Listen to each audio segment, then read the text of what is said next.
Apocalipsis, capítulo 20. Apocalipsis, capítulo 20, versículos del 11 al 15. Apocalipsis 20, del 11 al 15, y tenemos el tema, la profecía del juicio final. La profecía del juicio final. Y vi un gran trono blanco y al que estaba sentado en él, de delante del cual huyeron la tierra y el cielo, y ningún lugar se encontró para ellos. Y vi a los muertos, grandes y pequeños, de pie ante Dios. Y los libros fueron abiertos, y otro libro fue abierto, el cual es el libro de la vida.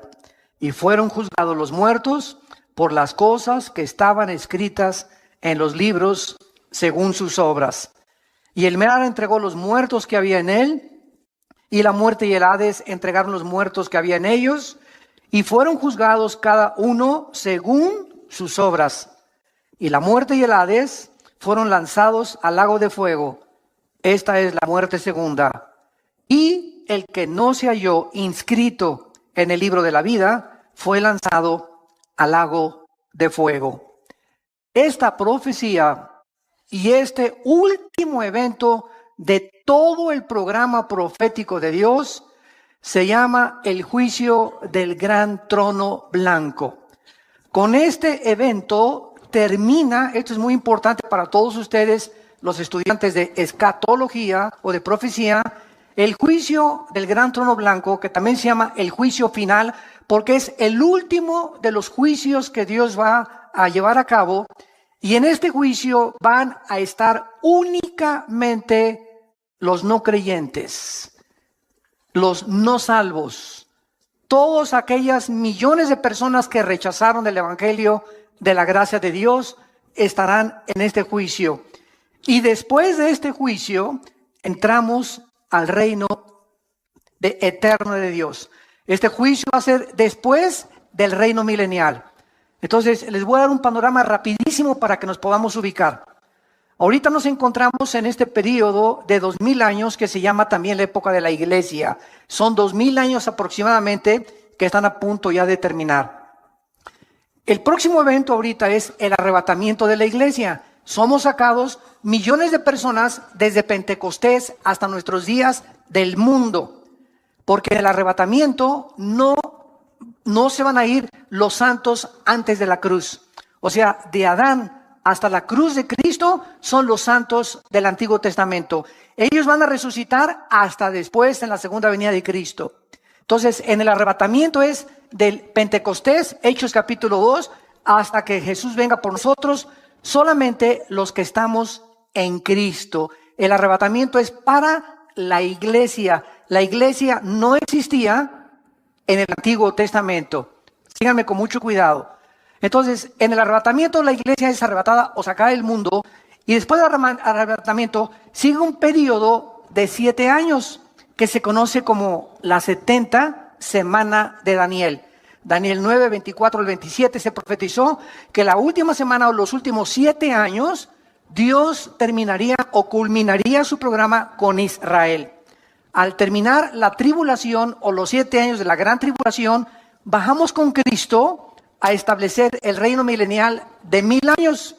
Y cuando terminen los 1000 años, que son casi se llaman las vacaciones del cristiano, es el juicio del gran trono blanco. Y en el gran trono blanco van a resucitar todos los espíritus que se encuentran en el Hades. ¿Qué es el Hades? La prisión interna en el centro de la tierra, donde se encuentran todas las almas, desde Adán hasta nuestros días, que no van a tener la salvación. Y van a resucitar, por eso dice, el Hades entregó sus muertos para presentarse y demostrarles Dios lo burlones que fueron. Porque ahorita existe un espíritu de burla, de comentarios tontos de gente, que Dios es esto, que la religión es esto, gente ignorante, que no tiene ni siquiera idea ni la conciencia que el día de mañana vas a morir. Y que el día que tú te mueras, no importa cuánto te burles y cuánto desprecies las palabras de Jesucristo, te enfrentarás al juicio final. Es como cuando Blaise Pascal, el gran físico matemático francés, cristiano, una eminencia todavía en la física, tuvo un debate con un ateo. Y el ateo le dijo a Blaise Pascal, ¿sabes una cosa? Para mí, después de la muerte, no existe nada. No hay ni infierno, ni cielo, ahí se acabó la existencia. Y Pascal le dijo, pues sabes una cosa, que yo opino lo contrario a ti. Un hombre llamado Jesucristo vino y murió en una cruz y resucitó de los muertos, y la resurrección de Jesucristo transformó el imperio romano. Pero déjame decirte una cosa, le dice Pascal al ateo, ya sea que si tú tienes razón, yo no pierdo nada. Pero si yo tengo razón y Jesús realmente resucitó de los muertos, ¿qué amolada te vas a llevar? Así que pues de todas maneras, ¿verdad? Si no es cierto, no perdimos nada, pero si es verdad, entonces aquellos que se burlaron y que persiguieron y que despreciaron completamente el mensaje de Jesús, no tendrán oportunidad de arrepentirse por haber vivido vidas tan orgullosas, tan vanas, tan burlonas y tan despreciativas al mensaje de la palabra de Dios. Muy bien, este juicio, como acabamos de mencionar, se llama el juicio del gran trono blanco y es el evento final antes de que entremos a la eternidad. Acabando este juicio, ya estuvimos 1000 años aquí en el mundo, viene el juicio, son lanzados al lago de fuego y de ahí entra Apocalipsis 21 y Apocalipsis 22, que se llama la eternidad. Todavía en el milenio, o sea, en los 1000 años que vamos a tener aquí con Jesucristo en la tierra, va a haber pecado. Todavía en el milenio va a haber muerte. Dice Isaías 65 que el pecador de 100 años será maldecido. Y vamos a vivir 1000 años, que es el mismo periodo de tiempo que se nos dio antes del diluvio universal. Por ejemplo, Matusalén vivió 969 años, que es la persona que más tiempo se le ha extendido la vida, pero Noé a los 500 años, ¿verdad?, comenzó a tener hijos. Entonces todo ese lapso de tiempo y de vida se detuvo después del diluvio por la maldad humana. Si con los 80 años que Dios nos da de vida, 70 años, miren nada más a dónde hemos llevado el mundo. Estamos al borde de una tercera guerra mundial. Imagínense que se nos dieran 500 años, ya nos hubiéramos acabado desde hace muchos siglos. Entonces, el hecho que Dios haya reducido el lapso de la vida humana fue un acto de la misericordia de Dios para poder perpetuar más la vida de los seres humanos. Muy bien, vamos a ver en primer lugar, en este juicio, quiénes van a ser los participantes. Dice el versículo 11, vi un gran trono blanco y al que estaba sentado en él, de delante del cual huyeron la tierra y el cielo, y ningún lugar se encontró para ellos. Y el versículo 12, dice la Biblia que el apóstol Juan vio.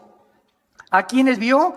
A los muertos, grandes y pequeños. Esto no se habla los que medían 1,90 de estatura y los que medían 1,50 de estatura. Aquí no tiene que ver la estatura. Grandes y pequeños se refiere a las clases sociales, reyes, príncipes de la realeza, los peroration, como decimos en México, ¿verdad? Y también los indígenas y las de las clases más bajas, porque tanto los que están hasta arriba como los que están hasta abajo, muchos de ellos rechazaron a Jesús. Entonces Juan vio que estaban todos ellos, y vean ustedes lo que dice, de pie ante Dios. Entonces, en este juicio vamos a ver que en primer lugar estarán todas aquellas personas que rechazaron el evangelio de Jesucristo. Si vemos rápidamente en Juan capítulo 5, versículo 25 en adelante, que Jesús dijo cuando estaba en el mundo, de cierto les digo, viene la hora, y ahora es, cuando los muertos oirán la voz del Hijo de Dios, y los que la oyeren vivirán. Porque como el Padre tiene vida en sí mismo, así también ha dado al Hijo el tener vida en sí mismo. Y también le dio autoridad de hacer juicio, por cuanto es el Hijo del Hombre. En este juicio estará aquel que hace 2000 años murió en una cruz, en medio de dos ladrones, en medio de las burlas de la gente, en medio de las burlas de los griegos, de los filósofos, en medio de las burlas de los religiosos, en medio de todo ese cúmulo de personas que él había sanado, había librado de los demonios, y sin embargo, esos que 8 días antes le dijeron, Hosana el que viene en el nombre del Hijo de David. En el Domingo de Ramos, 8 días después, le estaban poniendo clavos en las manos. Entonces Jesús se estará en este juicio y entonces Él será, ¿verdad?, el testigo más grande en el universo de que las personas que van a ser llamadas a enfrentarse a este juicio no tendrán la oportunidad porque están, dice la Biblia, de pie. Aquí ya nadie se va a hincar. Aquí ya nadie tendrá la oportunidad de decirle, Señor, ten misericordia, perdóname. Ahora sí, Jesucito lindo, mi dulce compañía en el Padre. Ya no podrás sacar tu estapita de San Judas Tadeo tampoco, ni de San Cristóbal. No vas a poder invocar a la monja, ni al Papa, ni a Abraham, ni a nadie. Será demasiado tarde. En este juicio no hay gracia. En este juicio no hay misericordia. En este juicio se terminó completamente la bondad que Dios ha manifestado y por eso se llama la época que vivimos, la época de gracia. Porque es la oportunidad que Dios nos da de venir a la cruz. No es cuando nosotros querramos, es cuando oyes su voz, no te endurezcas. Esta es la tragedia del ser humano. Pues yo me voy a convertir cuando tenga 40 años. O después de que ya tenga los 5 millones que estoy tratando de tener en mi negocio, voy a ir a la iglesia. O tal vez cuando vaya en la ambulancia y ahí en la camilla le diga, Jesucito, perdóname de todos mis pecados. O cuando ya esté en el quirófano y antes de que me intervengan quirúrgicamente, le voy a pedir perdón a Dios. Dice la Biblia, Dios no puede ser burlado. Es cuando Él te habla, como en estos tiempos que es la Biblia la que te está hablando a través del Espíritu Santo, es cuando tú debes de responder. Y cuando la Biblia te usa la palabra de Dios para llamarte al arrepentimiento y tú no lo haces y lo dejas para en la tarde o lo dejas para mañana o lo voy a pensar dentro de 4 o 5 días, la Biblia dice que el corazón se endurece. Y llega un momento en que estás tan endurecido en tu corazón que ya la palabra de Dios no tiene efecto en tu vida ni en tu alma. Y es completamente irregular que tú puedas pensar o estás completamente equivocado que te puedes arrepentir. Cuando oigas su voz, no lo rechaces, no te endurezcas porque el corazón se endurece muy fácilmente. En este juicio entonces van a estar los no creyentes. Nosotros no vamos a estar ahí. ¿Por qué?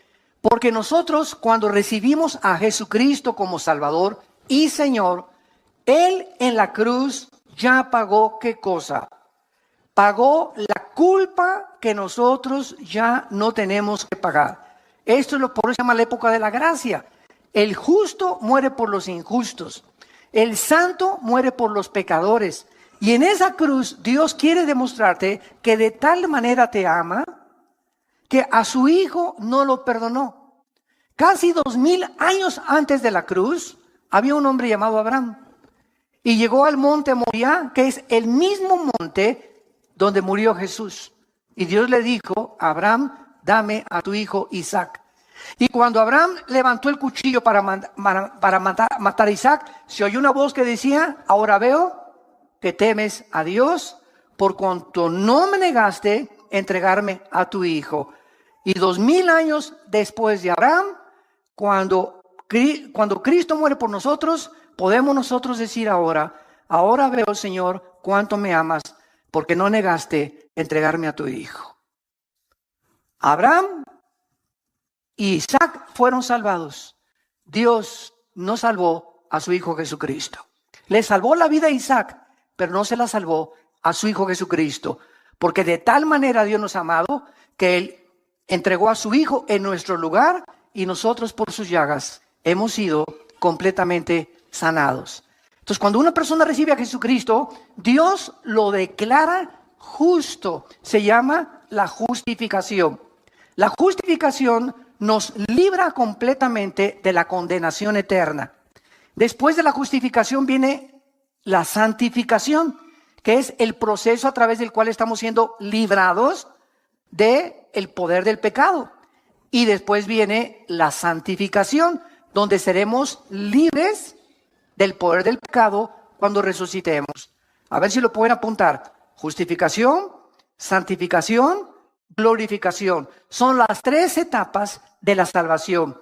Justificación. Fuimos libres de la condenación del pecado. Romanos 8:1. El que está en Cristo nueva criatura es, ninguna condenación hay para el que está en Cristo Jesús. Esta es la justificación. Toda persona que ha recibido a Cristo ha sido justificada, declarada inocente en el tribunal cósmico de Dios.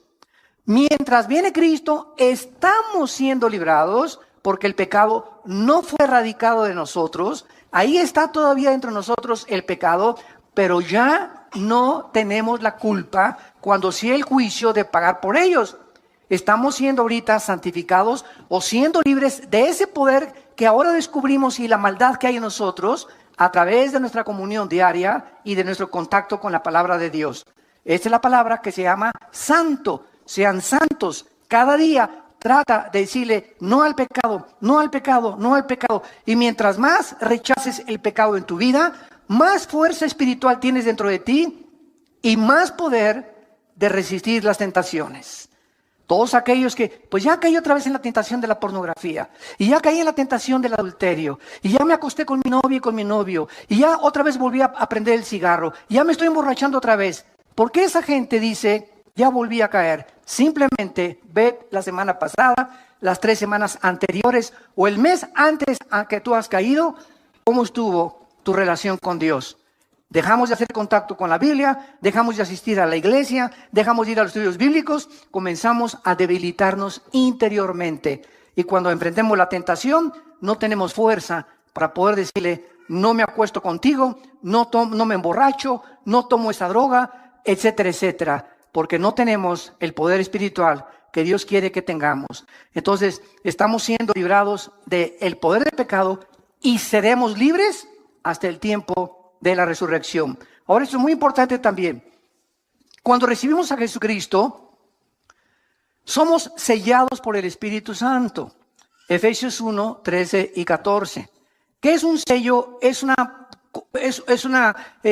espiritual, una impregnación que nos hace Dios con su Espíritu, que significa que le pertenecemos y que nos cuida.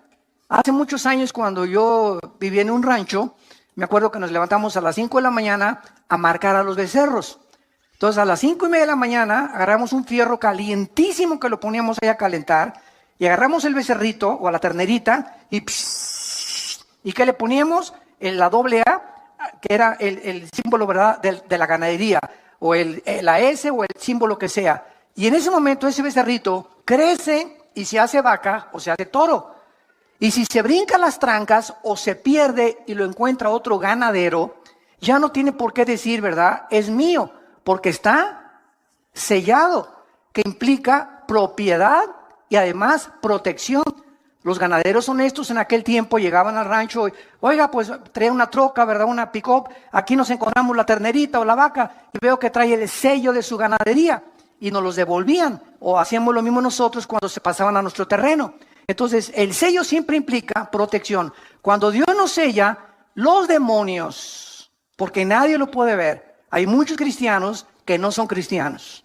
Y solamente los demonios y los ángeles a nuestro alrededor saben quiénes de nosotros somos verdaderamente sellados. Entonces, cuando estamos sellados, Dios nos sella para que los mismos demonios, mientras estoy cerca del Altísimo y habito cerca de sus alas, soy protegido de los demonios, porque los demonios saben quiénes tienen al Espíritu Santo. Entonces, este sello nos guarda y nos protege del mal mientras nos mantengamos en comunión con el Hijo de Dios. Número 2, cuando nacemos de nuevo o cuando recibimos a Cristo, en ese momento somos regenerados por el Espíritu Santo. En otras palabras, nuestra antigua vida es despertada. El foco que tenemos apagado con el cual nacimos, que es el Espíritu, se prende y comenzamos a venir a la Biblia y comienzo a entender la Biblia y algo de la Biblia me comienza a atraer, comienzo a tener hambre de la palabra de Dios porque he nacido espiritualmente. ¿Por qué? Porque he sido regenerado por el Espíritu de Dios. Y en tercer lugar, somos bautizados con el Espíritu Santo. Durante muchos años se estuvo pululando por ahí o propagando que esto yo le considero una herejía, de que, a ver, pásenle aquí los que no han recibido el bautismo del Espíritu Santo. Espérame tantito, la cristiandad no está dividida. entre los que tienen el bautismo del Espíritu Santo y los que no tienen el bautismo del Espíritu Santo. Si no tienes el bautismo del Espíritu Santo, no formas parte del cuerpo de Cristo. Y si no formas parte del cuerpo de Cristo, no eres cristiano. Entonces, ¿cómo puedes decirme a mí que recibo a Cristo como un niño cuando nace, pues nació sin páncreas? O le faltan los pulmones. No nacimos incompletos. Dicen Colosenses 2 que estamos completos en Él. 1 Corintios 12:13. Por un solo Espíritu fuimos todos bautizados. Y a todos se nos dio a beber del mismo Espíritu. No hay ningún cristiano que le falte nada. Dice 2 de Pedro capítulo 1. Todas las cosas que pertenecen a la vida y a la piedad nos han sido dadas. Pasado, pretérito. No nos falta nada más que crecer en la gracia y en el conocimiento de Dios.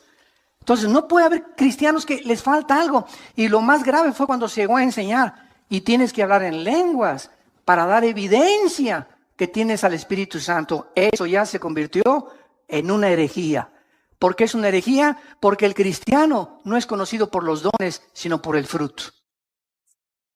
Los mormones hablan lenguas, los adventistas hablan lenguas, allá en las tribus de África hablan lenguas. Eso no es evidencia absolutamente de nada. La evidencia de que nosotros somos hijos de Dios es el fruto. Jesús dijo, por el fruto los conoceréis.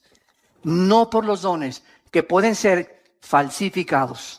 Entonces, esto es muy importante para que no tomemos 2 o 3 eventos en el libro de los Hechos y armemos una doctrina que porque en el libro de los Hechos unos creyeron y no habían recibido el Espíritu Santo, sea un patrón en el cual todos tienen que seguir.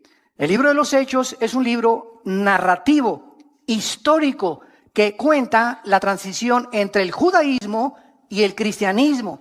Y se necesitaban evidencias físicas porque aún no podían los cristianos entender porque las epístolas no habían sido escritas. No había sido escrito Romanos, ni Corintios, ni Efesios, ni Gálatas, ni Colosenses, ni Tito, ni las de Pedro, etcétera, etcétera. Estaban completamente desarmados y desnudos. Entonces, cuando los apóstoles escriben las cartas, las escriben para explicarles las cosas de los hechos y explicarles las doctrinas que recibieron de Cristo, como el apóstol Pablo, que estuvo 15 años en el desierto antes que los apóstoles reconocieran que él era realmente uno de ellos, o un apóstol, o como él se llama a sí mismo, el último de los apóstoles. Esto es muy importante, santos de Dios, porque la iglesia está llena de barbaridades. La iglesia está llena de doctrinas y tradiciones de hombres. Esta cosa de que el bautismo era algo que después de ser cristiano lo tienes que recibir, comenzó en los años 70 del siglo pasado. Hace 40 años, 50 años más o menos. Entonces así se van introduciendo cosas que se acaban aceptando como una verdad. Cuando la Biblia, regresamos a la Biblia y la Biblia nos vuelve otra vez a dar una reforma, una renovación de las cosas realmente como fueron escritas. Entonces, esta es la razón por la cual en el juicio del gran trono blanco, los cristianos no vamos a formar parte. Ya fuimos sellados, bautizados, regenerados y la unción la tenemos dentro de nosotros. Finalmente, ¿qué significa la palabra cristiano? Como una vez me preguntaron en una entrevista por televisión, ¿usted por qué no cree en el bautismo del Espíritu Santo? Si no lo creyera, no fuera cristiano. ¿Por qué? Porque dice 1 Juan capítulo 2, 21 en adelante, que la unción, ¿qué es la unción? El Espíritu Santo. ¿Sabe lo que significa la palabra cristianos o cristiano? Cristos, ungido. Anos, pequeño. ¿Quién es un cristiano? Una persona pequeña, ungida. Una persona que no importa el color de su piel, lo alto, lo grande, la condición cultural, es una persona que tiene la presencia del Espíritu Santo. Si tú no tienes la presencia del Espíritu Santo, puedes ser católico, evangélico, venir a Vida Nueva, bautizado, remojado, revolcado, como le quieras llamar, mormón, testigo de Jehová, ciencia cristiana. Ninguna iglesia nos hace cristianos. Nos hace cristianos el bautismo del Espíritu Santo. Y la palabra bautismo, ¿qué significa? La palabra bautismo significa identificar, amalgar, hacer uno con otra persona. Entonces, cuando recibimos a Cristo, el Espíritu Santo nos une al cuerpo de Cristo, nos amalga, nos funde, nos identifica. Y en ese momento somos parte de su cuerpo, de sus huesos y de su carne. Y Él es la cabeza. Entonces, esto es el bautismo del Espíritu Santo, la operación mediante la cual el Espíritu Santo nos funde, nos amalgama en el momento de la conversión. No mañana ni horas después, en el momento que le recibo como mi Señor y mi Salvador. Y de ahí en adelante, solo me hace falta crecer en la gracia y el conocimiento de Dios. Estamos completos en Él. No hay cristianos que tengan algo y cristianos que no tengan algo. O somos completamente cristianos por la presencia del Espíritu Santo y formar parte del cuerpo de Cristo, o no somos cristianos. Tan sencillo como es. Ahora muy bien, pasemos en segundo lugar. ¿Cuáles son los propósitos de Dios para este juicio? En primer lugar, purgar el pecado del universo.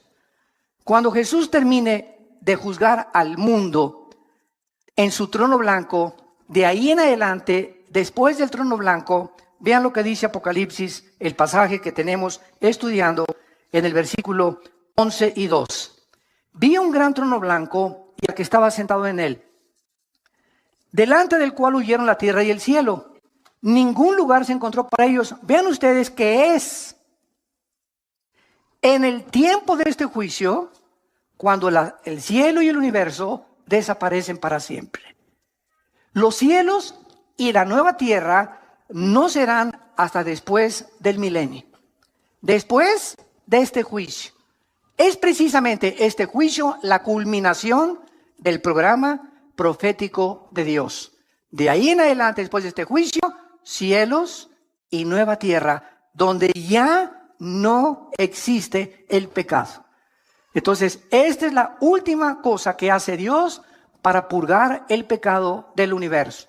Y en este juicio estarán ahí todos los creyentes, todos los no creyentes, y verán el mundo que amaron, donde quisieron establecer sus propiedades, la fama, el éxito, la popularidad, ese mundo que pasa, que es vano, que es incierto, que es temporal, ese mundo donde ellos creían que podían triunfar o donde pusieron toda su esperanza y toda su herencia, así, ¡puf!, desaparecerá con todo el universo alrededor. Por eso la Biblia nos manda en 1 Juan, versículo 2, 15 al 17, amados míos, no améis al mundo. ¿No se contradice con que de tal manera amó Dios al mundo? Vemos aparentes contradicciones en la Biblia. Fue una muy buena pregunta que me hicieron. Oiga, ¿por qué dice en Juan 3:16, de tal manera amó Dios al mundo? Y 1 Juan 2, 15 al 17, no améis al mundo. Juan, el Evangelio de Juan capítulo 16 también, el mundo os aborrecerá. Entonces tenemos que entender claramente que cuando dice de tal manera amó Dios al mundo, se refiere a las personas. Y cuando dice la Biblia, no améis al mundo, se refiere a lo que Satanás le ofreció a Cristo. En Mateo capítulo 4, te ofrezco el mundo con su gloria, y la fama, y el poder, y el éxito, y el dinero, y todo. Tú no importa sobre quién pases, si quieres llegar a la cima y ser presidente o diputado, o tener una compañía, o ser el mejor deportista, o el mejor cantante. ¿Sabes una cosa? Que no te importe nada. Vende tu alma al diablo. Acepte el dinero que te estoy dando. El éxito y la popularidad que te voy a dar es lo que tú necesitas. Ese es el mundo. Los deseos de la carne, los deseos de los ojos y la vanagloria de la vida. Lo que el mundo nos quiere ofrecer es lo que nos manda Cristo, que no amemos. No nos vayamos con la finta. El mundo es como un espejismo que nos promete esto. Sin embargo, cuando es como un regalo, hace mucho oí ese ejemplo, es como un regalo envuelto con muchos moños y de repente abro el regalo, qué bonito regalo, y le quito los moños y descubro que está vacío. No hay nada ahí. Así es el pecado. Participas del pecado, pruebas del pecado y cuando lo experimentas el pecado, te das cuenta que no hay nada que te haya podido llenar. Sigues más frustrado, más amargado, más desilusionado, porque ese vacío solo lo puede llenar el Hijo de Dios. La mujer samaritana, la chulis, llevaba 5 maridos. Juan capítulo 4. ¿Y qué estaba buscando esta mujer? No ha cambiado la cultura. Lo que en el siglo XXI siguen buscando artistas y no artistas, etcétera. Miss México, Miss Guerrero, Miss Universo, y la señora de por acá, la señora de Polanco, la señora de Tlalnepantla, la señora de La Lerma, la señora de Metepec, la señora de Toluca. Miles de mujeres están buscando y miles de hombres también. ¿Qué cosa? Pues Sancho Panza, tienes panza de Sancho Panza, ya no me satisface, voy a buscar otro hombre. Y voy a buscar otro hombre. Voy a buscar a alguien que me haga feliz. Pues esta señora ya tiene cara de Tonina Jackson, ¿verdad? Pues la voy a cambiar ya. Y voy a buscar a alguien más bonita. Y así hay personas, un divorcio, 2, 3, 4, 5, 6. Esta mujer llevaba 5 divorcios. ¿Por qué? Dice la Biblia que era una mujer inmoral. Era una mujer que quería encontrar en los hombres, o descubrir un hombre que le hiciera feliz.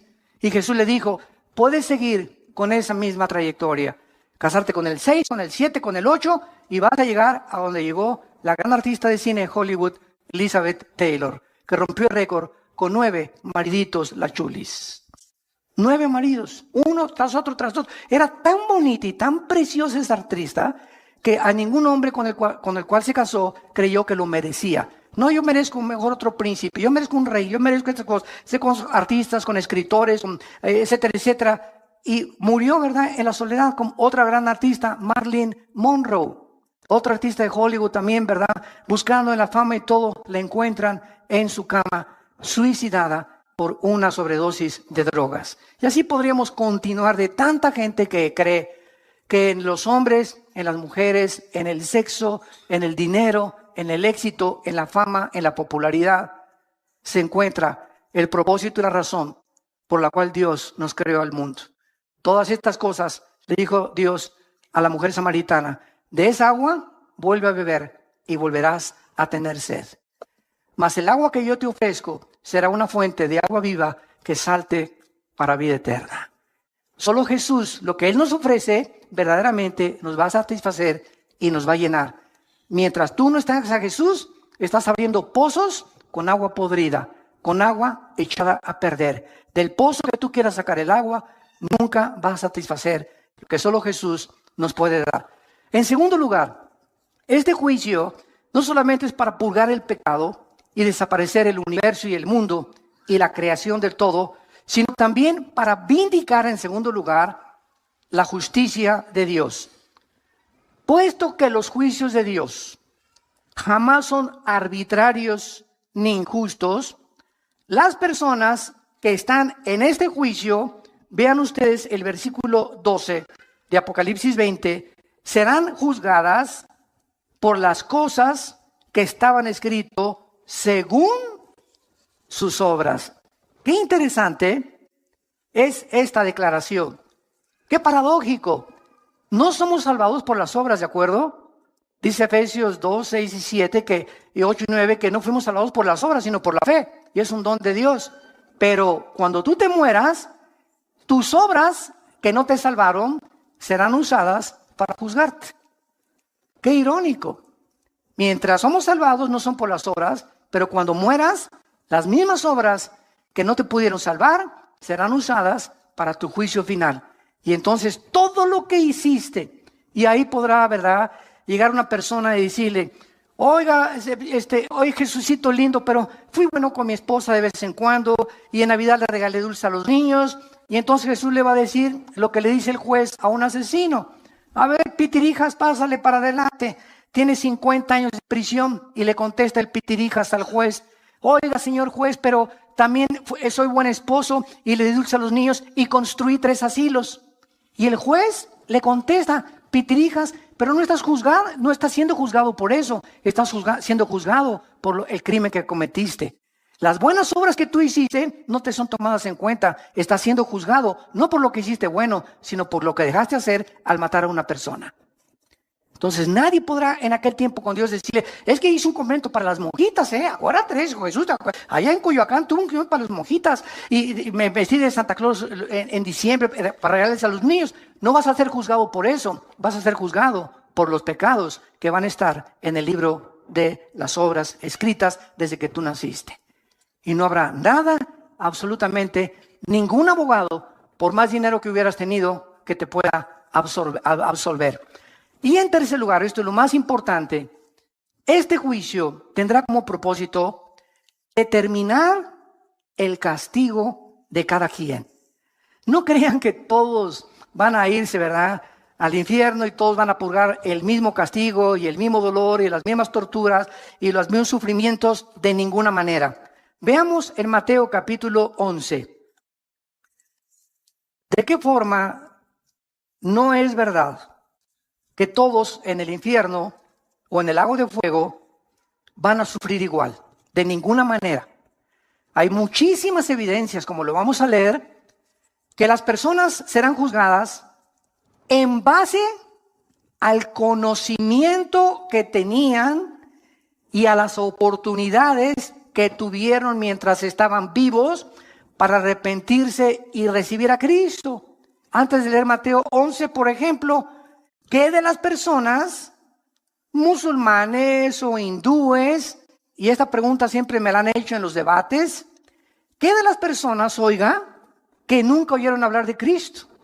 Mi tío fue hindú, mi tío fue budista, mi tío fue por allá en una isla. Y hay millones de personas, y esto es una realidad, no lo podemos negar. Todavía hay millones de personas en el mundo que nunca han oído hablar de Cristo. ¿Cómo las va a juzgar Dios? Es una muy buena pregunta y la Biblia nos da la respuesta. Pero lo vamos a ver después en Romanos 2. Veamos ahorita aquí en Mateo 11 y ahorita contestamos esa pregunta. Versículo 20.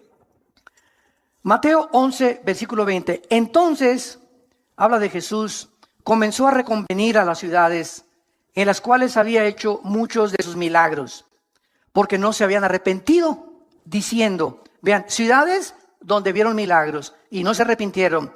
¡Ay de ti, Corazín! ¡Ay de ti, Betsaida!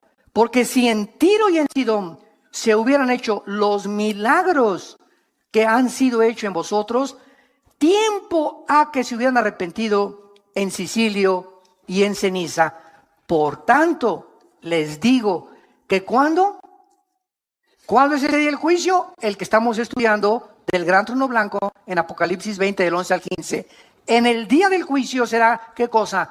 Más tolerable el castigo para Tiro y para Sidón que para ustedes. Jesús les dice a dos ciudades, Tiro y Sidón serán castigadas menos en el día del juicio. ¿Por qué? Porque en Tiro y Sidón no hice los milagros que hice con ustedes. Mientras más milagros veas y mientras más oigas y más te endurezcas, más grande será tu castigo. Y tú, Capernaum, versículo 23, que eres levantada hasta el cielo, hasta el Hades serás abatida.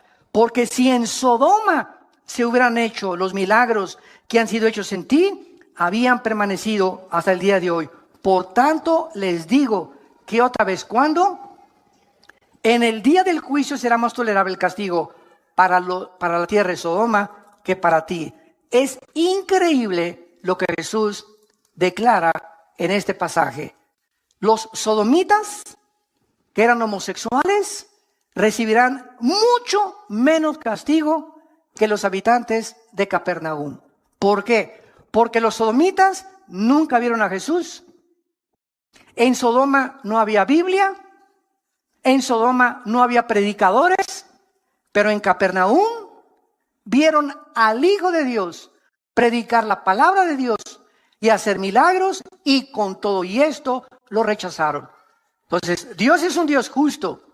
No puede castigar a aquel a quien le haya dado más evidencias de la existencia de Dios, de aquellos que nunca han tenido la evidencia de que Dios existe, más que desde luego en el universo.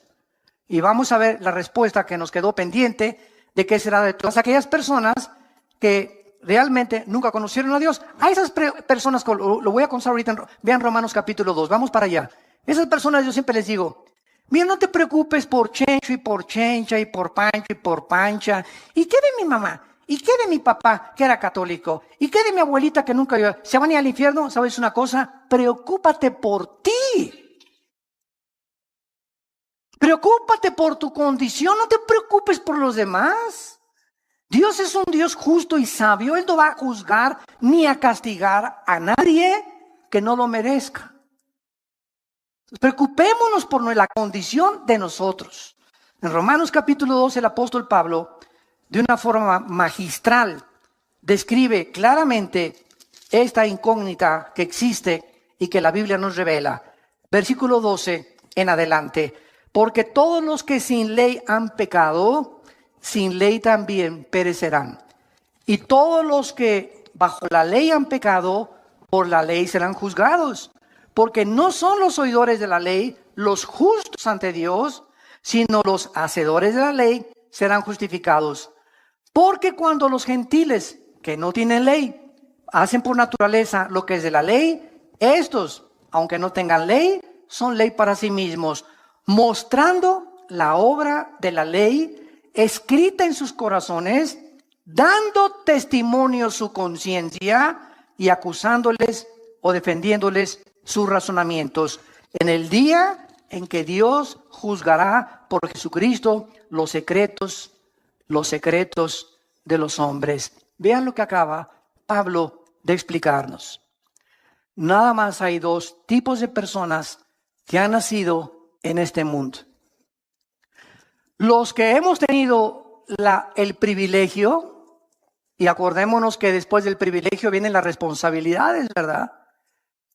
Los que tenemos la oportunidad de haber tenido padres cristianos, o ustedes que tienen padres cristianos, o todos los que han asistido a las iglesias cristianas en el mundo entero y han oído la palabra de Dios. Por todo lo que has oído vas a ser juzgado. Por todo lo que tú has oído vas a ser juzgado. Y hay otras personas que no tienen Biblia, que nunca se les predicó. Estas personas que nunca tuvieron la oportunidad de oír lo que tú y yo hemos escuchado, es lógico que si Dios es justo, va a juzgar al que mucho se le da, mucho se le pedirá. Entonces, a nosotros que vivimos bajo la ley de Dios y conocimos la ley de Dios y conocimos el evangelio de su gracia, nos va a pedir 50 veces más que las personas que jamás oyeron de Dios ni de Cristo. Muy bien, ¿qué parámetro va a usar Dios con estas personas que nunca tuvieron Biblia ni oyeron de Cristo? Sus conciencias. ¿Qué es la conciencia? Con dentro, ciencia, conocimiento. Es un conocimiento interno que los aztecas, los chichimecas, los náhuatls, los aucas en el Ecuador y las tribus que tú me quieras mencionar en el mundo entero, por más salvajes, desde que comenzó la humanidad y por más alejados de cualquier civilización, todos los seres humanos sabemos que matar es mal.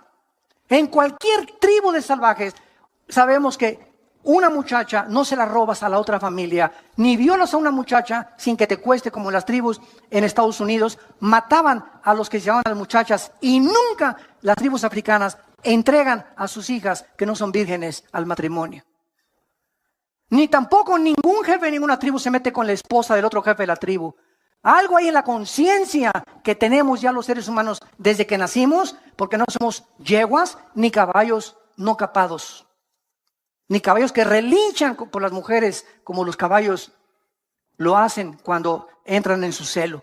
Tenemos un control, somos agentes morales, no somos animales y vamos a ser juzgados. Si nunca oí la Biblia, pues Dios me va a juzgar. ¿Cómo respondí a esa conciencia? Ahora, ¿cómo respondió a esa conciencia? Es un secreto. Porque nadie podrá saber si tu abuelita tenía por ahí su rabo verde.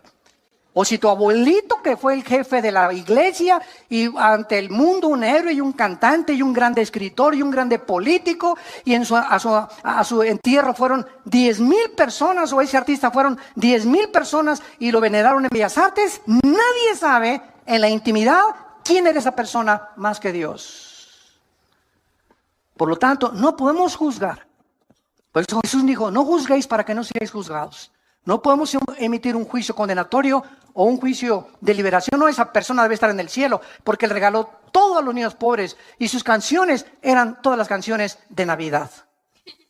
No podemos tener ese concepto. Por eso dice, los secretos. Todos tienen un closet donde tienen colgado un esqueleto. Y la vida privada de las personas, si es hecha pública, la mayor parte de los seres humanos nos avergonzaríamos de ver nuestra vida privada. Pero cuando venimos a Cristo, ya no puede existir esa vida privada. Ya no puede ser uno en tu casa y otro con tus amigos y otro en la intimidad. Sí, mi amor, te quiero con cuernos de oro y hago así cada vez que te veo. Y tienes un amante. Y robas, y extorsionas, y traficas, etcétera, etcétera. Porque tienes 2, 3 clases de vida y esas son las que solo Dios conoce. Por esas vidas escondidas serán juzgados las personas que nunca oyeron hablar de Cristo. Entonces cada quien va a tener el castigo que merece según su conciencia, si nunca hablaron de Cristo. Ahora vean también en Marcos capítulo 12, en penúltimo lugar, Marcos capítulo 12, versículo 38 al 40. Estas verdades que Jesucristo continúa confirmándolas. Dice Marcos 12, 38 al 40, y les decía en su doctrina, guardaos de los escribas, o sea, de los religiosos, que gustan de andar con largas ropas y aman las salutaciones en las plazas y las primeras sillas en las sinagogas y los primeros asientos en las cenas, que devoran las casas de las viudas y por pretexto hacen largas oraciones. Estos recibirán mayor juicio, mayor condenación. Todos aquellos que se autonombraron líderes religiosos, no importa de qué religión haya sido, y que se hayan autonombrado puesto para dirigir a las personas y hayan explotado a sus semejantes y se hayan aprovechado de sus semejantes, lo mismo que políticos que toman un puesto político, ¿para qué? Para ayudar al pueblo, para sacar al pueblo, para levantar esa ciudad, para mejorar esa ciudad, para levantar esa república, para esa nación. Y al contrario de esto, exploten y roben. Y se apropien de aquello que es del pueblo, recibirán mayor condenación. Más grande será su juicio por el grande privilegio que Dios les permitió tener al sentarse como jueces, diputados, líderes religiosos, dictadores, presidentes de naciones. Esas personas van a ser las más grandes condenadas. Entonces nos damos cuenta que en este juicio, vamos a ver tus obras. Te puse de presidente, cantante, te di dinero. ¿Qué hiciste con el dinero que te di? ¿Qué hiciste con la belleza que te di? ¿Qué hiciste con los dones musicales que te di? Todo saldrá a la luz. Lo que hiciste y lo que dejaste de hacer. Todas las obras serán juzgadas por aquel que conoce las intenciones y los pensamientos de nuestros corazones. No habrá nadie que se escape, ni Dios no podrá juzgar a nadie que no lo merezca. Oremos. Padre, te damos gracias en esta mañana por tu palabra, porque eres un Dios justo, que nos diste a tu Hijo. ¿Qué podrá en ese día declararse inocente? Porque tú declararás ante la presencia de tus santos ángeles, de tus querubines y de la misma iglesia que somos nosotros, que dice 1 Corintios 6 que vamos a ser testigos en ese juicio como un gran jurado. Nadie podrá en ese momento llamarle a Dios injusto. Él pagará a cada quien según las obras, pensamientos que haya hecho mientras estábamos en el cuerpo. Y el mar entregará a todos los muertos que murieron en el mar. Todos los que están en las tumbas saldrán, los que se hallen en el Hades, y serán juzgados según sus obras. Y esta es la segunda muerte. Si hay una segunda muerte, es que hubo una primera muerte. La primera muerte es la física, la segunda muerte, la muerte eterna. La eterna separación del Creador de los cielos y la tierra. Y Dios en esta mañana te habla y te invita a que vengas a la cruz, a que le abras tu corazón a Jesús, a que encuentres en Él la satisfacción que tu alma ha estado buscando en tantas cosas que no son Él. Seguirás igual de vacío, de frustrada, de desilusionado, porque de esa agua, cada vez que tú vuelvas a beber, te volverá a dar sed. ¿Qué tengo que hacer? Me preguntarás esta mañana para abrirle mi corazón a Jesús. Arrepiéntete de tu vida. Arrepiéntete de tus pecados. ¿Qué significa arrepentirse? Ir en el camino en el que tú estás ahorita, descubrir que tu camino es un camino equivocado, que ya no puedes seguir caminando por ese camino y darte una vuelta de 180 grados e irte en dirección a Dios, regresar a tu Creador. Hay caminos que parecen derechos, pero su fin es camino de muerte. Vuélvete a Dios. Eso es lo que significa arrepentirse. Vuélvete a Dios. Date la media vuelta en tu vida y ven a Él. Abrázalo en esa cruz, porque con esa sangre que Él derramó, tus pecados y mis pecados son perdonados. Y dile con todo tu corazón, si lo quieres invitar en este momento a tu vida: te pido, Señor, perdón por mis pecados. Me doy la media vuelta de mi vida. Ya no quiero seguir caminando en el camino en el que me encuentro. Reconozco que soy pecador, pecadora, y que si tú no entras a mi vida y me das el poder de dejar el pecado, yo no lo podría hacer. Por eso vengo a ti, Jesús, para pedirte tu poder, tu perdón, para que tú me puedas, Señor, hacer la persona que tú quieres que yo sea. Te invito a mi corazón como mi Señor y mi Salvador, y te doy las gracias por tu muerte en mi lugar, en esa cruz. Amén. Amén y amén. Qué maravillosa es la palabra de Dios, ¿verdad? Qué linda es la palabra de Dios. Gracias a Dios por este libro. Y todos ustedes en esta mañana que han hecho esta oración por primera vez, ahí desde tu lugar, levanten la mano. Levanten la mano los que hicieron esta oración. Miren cuánta gente. Que Dios los bendiga. Que Dios los bendiga. Gracias a Dios. Gracias, que Dios te bendiga. Gracias, Señor. Gracias, que Dios te bendiga. ¿Alguien más? ¿Alguien más en esta mañana que no quiera salir por esa puerta como entraste? ¿Cuántos de ustedes entraron por esa puerta vacíos, buscando propósito, otros por curiosidad? No salgas como entraste. No sigas viviendo ni salgas a la calle con el corazón que tú tenías.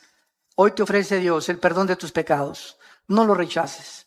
Tú no sabes si hoy es la última vez que Dios te ha hablado.